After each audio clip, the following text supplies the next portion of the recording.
어제 댓글에 어느 분께서 제가 조남은 기억이 안 납니다만 신령, 우리나라에선 신령이라고 하죠. 그런데 일본 말로는 신네이예요. 신네이. 신령 호두나무가 작년에 사다가 심었는데 암꽃이 폈었다고 말씀을 하셨어요. 그럼 그건 반드시 신령 품종이 아닙니다. 신령 품종이 작년도에 내가 바로 사다 심었는데 작년도에 호두꽃이 폈다라고 하면은 그럴 수가 없어요. 왜냐면은 우리가 지금 조실성, 만실성 뭐 이렇게 얘기하는 것은 호두나무가 언제부터 영양생장과 생식생장이 전환되느냐라는 품종별의 분류를 갖다 분류하는 겁니다. 그런데 뭐 이런 나무가, 이 나무가 뭐 대충 우리 사람들도 그렇잖아요. 대충 몇 살 때는 이렇게 해서 저기 뭐 사춘기를 겪고 하는 그런 게 대략적으로 다 이제 편차는 조금 있겠습니다. 많은 편차는 좀 있지만은 그게 얼추 맞아가거든요. 그런데 아니 어떻게 신령이 당년도에 꽃을 폈을까요? 그거는 조실성 호두가 아니면은 그건 어려워요. 근데 여러분들이 일반 호두나무를 갖다가 전문적으로 하는 그런 데가 아닌 일반 묘목상에 가서 이렇게 나무를 달라고 하잖아요. 호두나무를 달라고 하시면 예를 들어 소비자가 저 호두나무가 있어요. 그런데 호두나무를 전문으로 하는 묘목상도 호두나무의 품종별로 모든 걸 다 갖고 있기가 힘이 듭니다. 저한테 여러분들이 뭐 상천 주세요, 뭐 보름달 주세요, 아니면 뭐 신령 주세요, 청양 주세요, 향령 주세요, 뭐 주세요 이렇게 얘기한다고 하잖아요. 저는 사실은 못 드려요. 왜냐면 제가 아무리 호두 전문으로 그 묘목상을 하더라도 저희들도 이제 선별을 해서 거기서 우수한 품종을 선별을 해가지고 거기서 주력으로 하는 게 있거든요. 근데 여러분들이 생각을 해보세요. 단순히 호두나무만 딱 한 가지만 해도 그렇게 하지를 못하는데 여러 가지의 묘목을 갖다가 취급을 해요.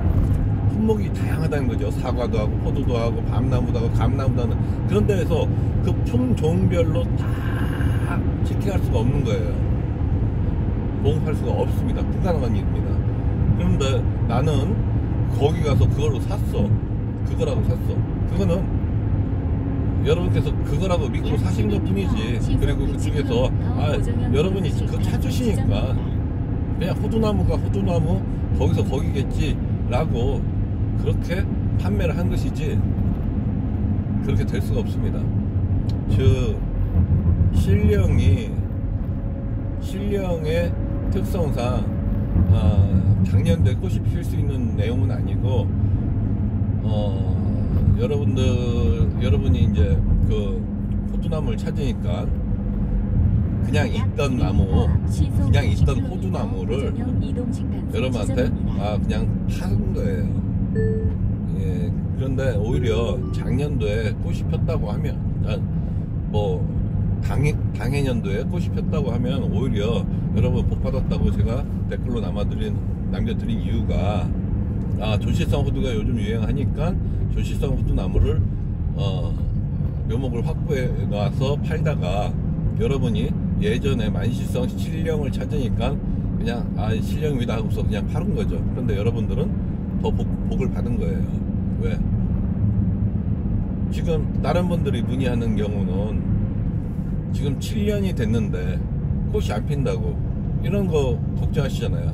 그래서 제가 거기다 답을 해드렸잖아요. 약 700m 앞 제가 뽑으라 말어라 말씀은 못 드리겠으나 신령이 손익분기가 맞으려면 뭐 7년 차였으니까 한 5년 더 걸릴 거, 한 12년 정도는 걸릴 것이고 조실성은 차라리 3, 4년이면 손익분기가 맞을 테니 그러면 여러분들이 차라리 저 같으면 이라고 말씀드리죠. 저 같으면 차라리 뽑아버리고 가지고서 다시 조시성을 시켰습니다. 이유는